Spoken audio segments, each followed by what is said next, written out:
You are about to enter a dimension not only of chaos and caffeine, but of sirens, sarcasm, and stories too wild to be made up. A journey into a land with professionalism meets panic and trauma meets twisted humor. You're moving into a realm of backroom confessions, midnight madness, and things they definitely didn't teach in school. You just crossed over into the Unhinged Essentials. All right, welcome back, all you Unhinged Essentials. We're glad that you joined us for another week of our show. Welcome, welcome. Today we have Jason Bourne. No, not quite Jason Bourne. We have Jason. Jason is our first copper. Yes, I'm welcome. so excited. I Yes. love police. I especially love handcuffs and the way they put them on. Wow. Okay. I do got some shiny bracelets. People love them. We're They going to feel give classy. Jason a moment to introduce himself, tell us where he's from and what we're doing, and then we're going to get into the world of all things police. So, Jason, welcome to the show. Thanks for joining us. Thanks for having me. It's a Yes, pleasure. we're Tell excited. us about yourself. So I've been in law enforcement for over 10 years. Small town the whole time. So you get to see people on a repetitive basis, constantly, almost dealing with the same people over and over. Know them by name. Just about. Yeah, you hear like the call out information or the address, and you're like, damn it. You already know. Yeah. Well, what made you become a police officer in the first place? Well, honestly, I needed a job. Yeah. So the previous job I had was going out of business, and I was there for a few years, and I was right before it shut down. See, to be a police officer, you have to be certified through the state you work at, and you have to go through their academy and go through. Usually it's 8, 16. Some departments are 2, 3 months. And so right before the business was shutting down, I knew I was going to need a job.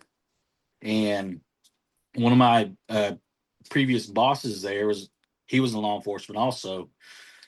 So he's like, hey, why don't you come and do this?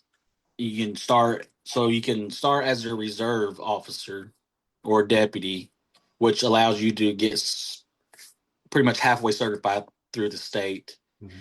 And then you can carry pretty much the job duties of a full-time police officer, but you're limited to working so many hours a month before you have to go full-time. But you can still do the same duties just about. In reserves, they would call you, if the department was shorthanded and they needed help. So you was certified enough through the state to go help and do that and not be a liability. Or he had almost the same peace powers as a full-time officer.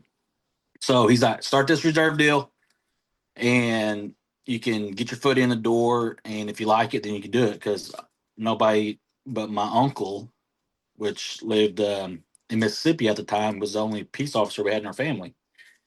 And so he went through federal academy, I think 2001.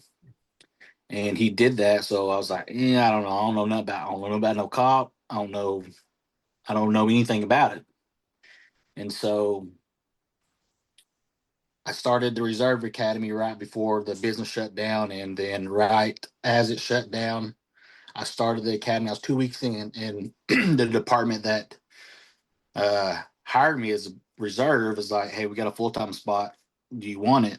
And I was like, what I got to do, because I had no idea. I just now learning the reserve part of it, and it's like, well, you have to go through a full-time academy. And I was like, where's that at? And they told me it was a little distance away, and I was like, okay, I can do that, but how long? It was like 16 weeks. I was like, oh, okay. Yeah. And so I did it, not knowing anything about being a cop. Because my uncle, he was in a different state, so I'd had no knowledge of it or what he had to do. I just knew he went through a 3-month federal academy, and he was gone the whole 3 months, and then he graduated, and then he was gone. And so that's how I started, and I needed a job, and there it was. And then once I started there, it was so small. There was six deputies for that county, and they gave me a set of keys and an old Crown Vic card and said, "Here you go." And there I went. Good luck. Right. Yeah. And so you have so many, I think it's 30 days to get into the academy. So I worked for, no, it's 3 months. You have 3 months to get into the academy. And if you go past that 3 months, you have to file extension to the state to continue to work, or you can't work anymore until you go to academy. Well, I went 3 months, not ever going to any training. They gave me a set of keys, said, "Here you go," which you had, people there to help you. That's been a cop, and that 3 months got here, filed an extension, so I got 3 more months. So I worked almost half a year without going to an academy, and that's just they had no money in the department. Mhm. People didn't want to be a cop, and that's just what they had, and they just had to do it. And so that's when I started. It was right there. That job was there, and I needed one, and then there I went. Man, so you said 10 years, right? 12, going on 13. 13. Yeah. Yeah, so at the height of the country changing its views on how bad they hated cops, Mm, you became one. yeah. Right before that started, there it was, and here I am. And How has that been for you, like personally? so when I first started, as I was a kid, people not necessarily were scared of the cops, as in the cops were bad, because there's bad cops. I'm not going to sugarcoat. There is bad cops and there's good cops. I mean, the country is correct, but there's more good than there is bad. But the bad is all that is focused on. Um, so the good ones out there get the blood in it. You're guilty by association, and it's progressed from the time when I was a kid, because we was scared of cops, as in you done something wrong, you used to go to jail. You knew it. And it's still that way now, but it's a lot harder because people got phones. People want to argue. I have this, I'm that. You still break the law. The law's the same. But now it's just a lot harder because you have to not necessarily fight physically, but you have to fight them because they just think they're right all the time. Nobody's wrong anymore. Do you think COVID had a lot to do with that? So COVID has done two things. It's made it a lot worse, but it's also slowed down a lot of things. Really? Yeah. So when COVID happened, the town I'm in, you had traffic 24/7, and yet you have municipalities and deputy sheriffs. So we would have to. At the time, I was a deputy sheriff, and we have to come into town to help the city all the time because they was just racking calls and getting behind. Now, after midnight, the town shuts down, and a lot of people are they don't they're just not in town anymore. Besides the homeless people, burglaries have not necessarily stopped or went away, but they have gone down a lot. Um, so it's COVID has the impact on it, I guess you could say. Okay. All right. How did you like the transition to cameras for everything? So when I worked at the sheriff's office, I mean, have cameras. That wasn't a deal. I mean, it was, but they should have money to do them. And so when I switched and we went to cameras and everybody started getting cell phones, it you get used to it. But and I say this because I'm not saying I did bad things or dirty things as a cop. It just helps keep you in check. Yeah. So the camera, it helps way more than it does bad, because not necessarily does it keep you in check, but you have proof for those people that want to fight with you all the time. Not just physically, but say you did this, you said that. And then it didn't really affect me when I had to start using it all the time. It was different to learn to have it on, but I won't go without it now because of reasons like that. You appreciate the accountability. Oh yeah. How does your family feel about your career move? So when I first started, you are not necessarily gun ho what you are because you're a cop. You get to drive fast, you get to take people to jail, fight, and all that stuff. But as you get you get older, you you don't want to do that stuff no more. For one, your body don't want to do it, and two, not necessarily the justice system is fully broken, but it's broken to an extent. You get the same people over and over and over, and they're going to get right out of jail and just keep doing the same thing over and over and over. So it's repetitive, and it gets not necessarily boring, but it's just like, why? Why are we taking this person back to jail to do the same thing? Yeah. And that's what I said. It's not necessarily just because it's a small town, but you have the same people over and over and over doing the same thing. And eventually they're going to do something that is off the wall and way worse than what they have done before. And you've done all these small things. Why now it's too late? They already done. They not necessarily they commit a homicide. It hurt somebody real bad, or drove drunk once more and actually killed a family or kill themselves when they've So I don't know what the question was. Got sidetracked on that. How does your family feel about you being in it? Yeah. So I don't know. They're supportive. My family's supportive. They've always been supportive of it. My kids, they don't really say much about my job. They just know go catch bad guys all the time. When back when a few years ago, I was on a task force and we was gone 24/7 chasing fugitives. That's what I did, and I miss a lot of my kids growing up. Selfish on my part, I guess you could say, but at the time, I was doing what was best for my family, financial wise. Yep. But now that I'm getting older in the career, I missed out on a lot, and not necessarily that they hate me for it, but I feel like I could have done a little bit better. But I mean, that's anybody who gets in law enforcement. They find something that they're good at, and they want to move up in the department or move up and do better things to benefit them, and that's what I was doing. So I don't know, they like it, I guess you could say, but they don't hate it. Yeah, it's kind of a weird catch-22. I mean, I did the fireside, uh, and so missing the things or being deployed, it made it weird. I think the families understood. I asked my kids now. I think I don't know what show we were watching. My kids are like, I can't see you doing any of that. I'm like, that's an everyday occurrence for me. Mhm. They're like, we can't see you, doing any of the things inside an ER or on a fire truck or, in your situation, a police car. You said just a second ago the judicial system you thought was broken.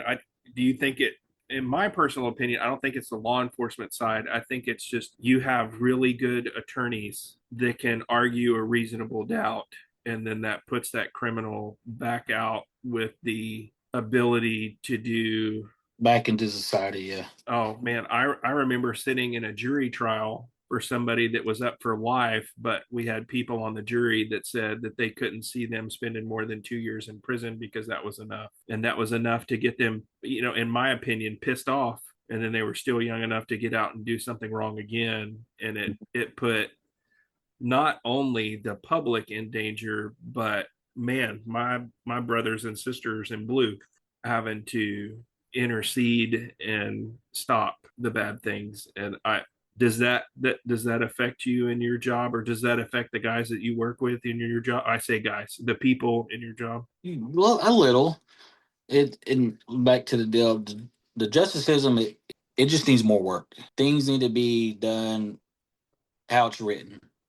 Get lax on it. But like you said, there is defense attorneys and there's prosecutors. They do their job and do the best they can. Mm-hmm. But there's so much verbiage and stuff that you have to, like you said, prove without a reasonable doubt that it's there. And it does fall back on law enforcement a little bit because they have to do a good investigation. They have to have all their facts. But then also it goes back to victims.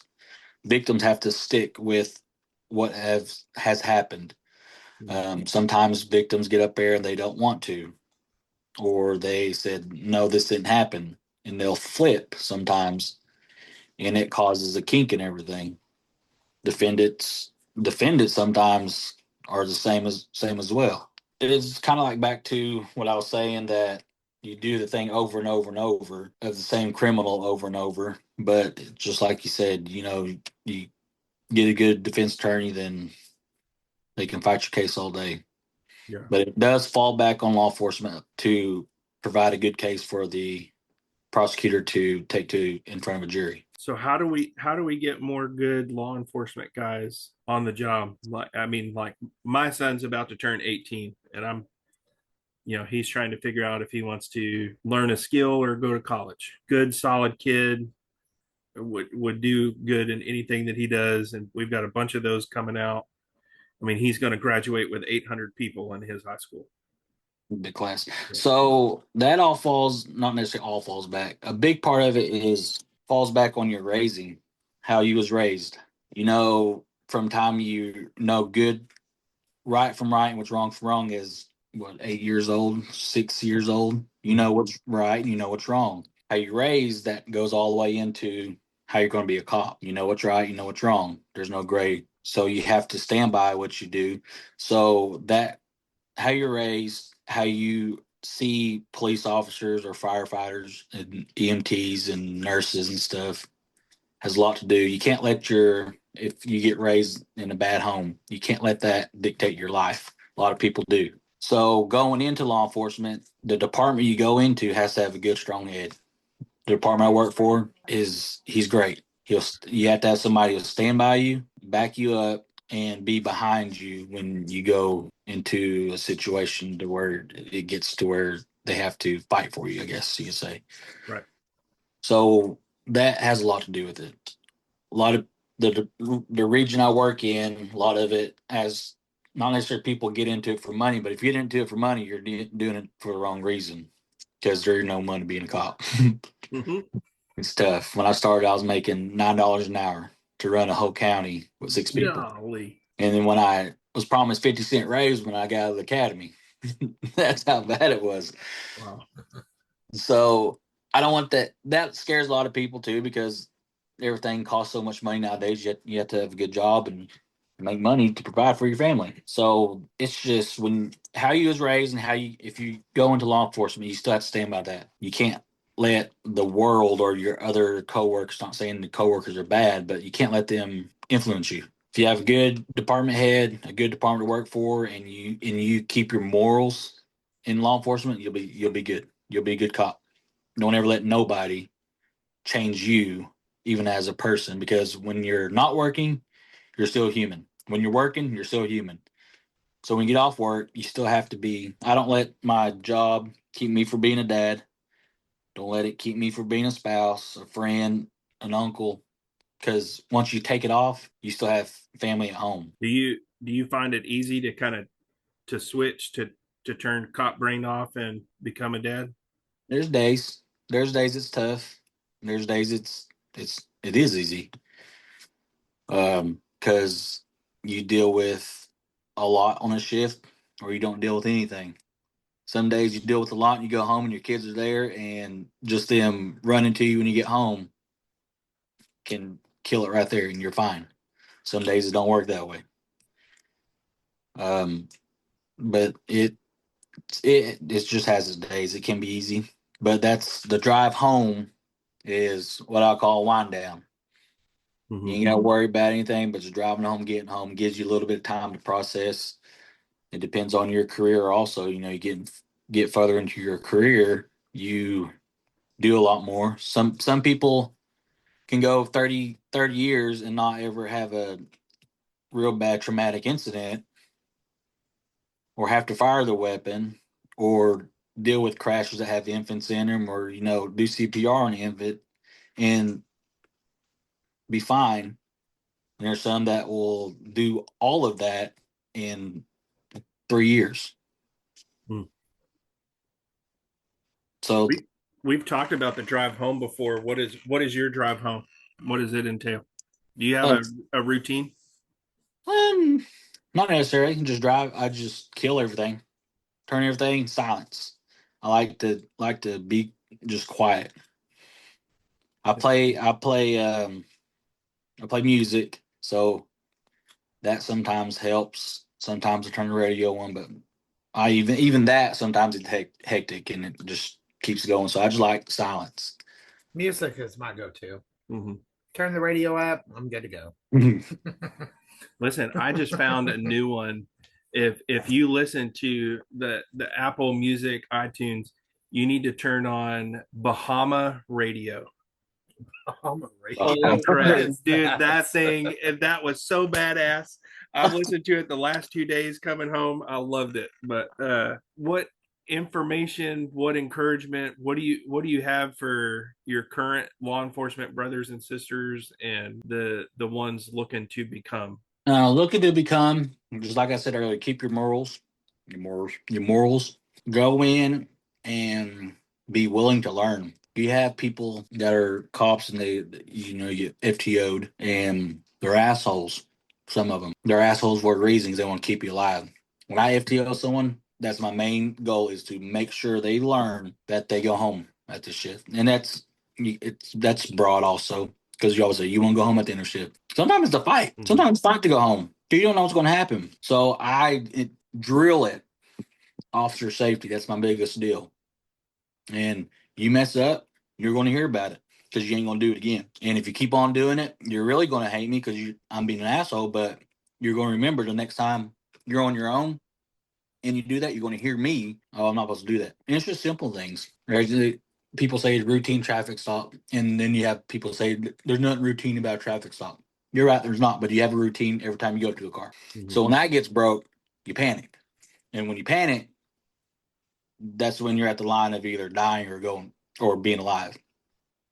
So for you, you can say it's a routine traffic stop. I'm going to say it's not, but there is a routine. Cops who say there's not, there's not routine about a traffic stop. There is, because we do it every day. It's called complacency. And when that happens, that's when you get hurt. The stop and the people aren't routine. They're correct there. But how we operate is routine. So if you do something over and over and that gets broke because you get up there and the person throws you for a loop, you're going to have to know what to do. Some people, 9 times out of 10, you pull someone over, you go up, get your license and proof of insurance, and they'll, okay, sorry, would you pull me over? The other one, why the fuck did you pull me over? What the fuck did I do? I didn't do that. I didn't. That throws your routine off of how you operate when you get to a window. New cops will learn when they're with me how to be prepared for that. Somebody acted like an ass. Mm-hmm. People talk shit all they want, but it's when they start to do what they're saying is when you got to be prepared for it. Hell, when my ass gets pulled over, I'm like sweating. I'm like, oh shit, I'm in trouble. Fuck. Okay, I start sweating. I dig up cop, I get a call behind me. I was like, oh shit. Or every time I see your car, I was like, I got warrants, I gotta go. Right. How intensive is the program, like your training program? How intensive is that? The one in Ada, you have 2 weeks of defensive tactics. They teach you how to fight, straight fight for 2 weeks. When I went 13, it was, you did all your training on wrestling mats. Well, I got out of that. I don't know if the cleat got soft or the people got soft, but next thing I knew, people were wearing helmets, them big old fluffy helmets. Oh, wow. Okay. And the mats were different, like softer. It's like, what the hell? I don't know if it's getting softer or what, but it's not bad. I mean, I was not in shape, but people are like, oh, you need to run. If you prepare a little bit, you'll be all right. It's the defensive tactics was hard. Don't get me wrong. So you actually have to be tased to use a taser, right? Right. Okay. All right. I couldn't do that. What would you rather do? Tase or spray? I get tased all day. Yeah. All day, because pepper spray sucks. Oh, you have to be sprayed also, don't you? Yeah. Oh, wow. It sucks because it gets in places that you don't want it to get after you try to wash it off, and then you got the fire crops. Yeah. Yeah, and if you're bent over the wrong way in the shower, then it touches your butthole and it hurts even more. Yeah. Wow. Yeah. Get the fire crops. You don't know if it's from spray or the crabs. Okay, I'm a puss. I would never make it. I can't do that. I can't do that. I can't do the tase or the spray. Yeah. The tasting's just for 5 seconds, so it's not that bad. Have you had a moment that made you question your career choice? Yep, every day. Yeah. I feel that. Oh wait, did I say that out loud? What keeps you coming back? It'd be cliche to say to help people. We all get into the profession to help people because we genuinely want to help people. That's all I've done. I mean, I need a job, and then once I done it, there I was. Do you still enjoy the job? I enjoy it, even if I deal with the same people every day. Some days it's like get the fuck away, but the other day same person, but hey man, how you doing? You know, everybody needs help. Even if you're doing good, you still need help. What advice would you give for the people coming behind you? Don't come in for money. Because if you're coming in for the money, it's the wrong reason, you'll get hurt. Or you'll just not necessarily waste time, but you'll job hop. People who come in for money will job hop. Yeah. Wow. And it puts and it puts a struggle on the department because you fill a spot that the departments are already hurting for. You know, when I first started, it was impossible to get hired. There's so many people wanting to be police officers. Now you can barely get anybody to apply. But just that's all I can say. Just don't come in to law enforcement for the money because you ain't gonna make it. What would make you not clock back in? If I can't do it physically, physically can't do it no more, then I'm because at that point I'm a liability to everybody else there. I greatly appreciate the job that you do. I accidentally started out in law enforcement. Accidentally. I figured out how allergic to bullets I was real quick. Yeah. Some of my best friends and biggest heroes still put on a duty belt, a gun, and wear a badge. And I greatly appreciate the job that you do. Thank you so much for You're welcome. I appreciate that. Yeah. hanging out and talking with us, man. Stay vigilant. Stay safe. Stay safe. We need you out there, and we love having you out there. Well, thank you guys for having me. It's been a blast. Yeah, absolutely. Yeah, a lot. We can go on for all day long. Yeah. What time though? We'll definitely get you back on. Yeah, we need to do a family episode. What it's like to live in a house full of essentials. Yeah. Yeah. That would be. Yeah. Because we coincide. You know. Oh yeah. Yeah. Whose tide is bigger on the days that y'all come home? Man, that's awesome. Well, I appreciate you being here and being with us. Thank you for everything that you had to share. Thank you. I'm sorry we didn't ask a lot of questions. I was just too busy listening to all the good input that you were putting out. Can't get me to shut up sometimes. Yeah. Well, man, that's awesome. So thank you for being here. We love our police people. Absolutely, 100%. Yeah. Never make it without them. Yeah. I especially love it when we have crazy people in the ER and they are there. Yes. Yeah. It makes our job so much easier. It scares them a little. Also, handcuffs are fun. Have you ever read 50 Shades of Grey? Oh, wow. Yeah. I watched all the movies. Yeah. Any of the mommy porn books. Love it. I was coming in too.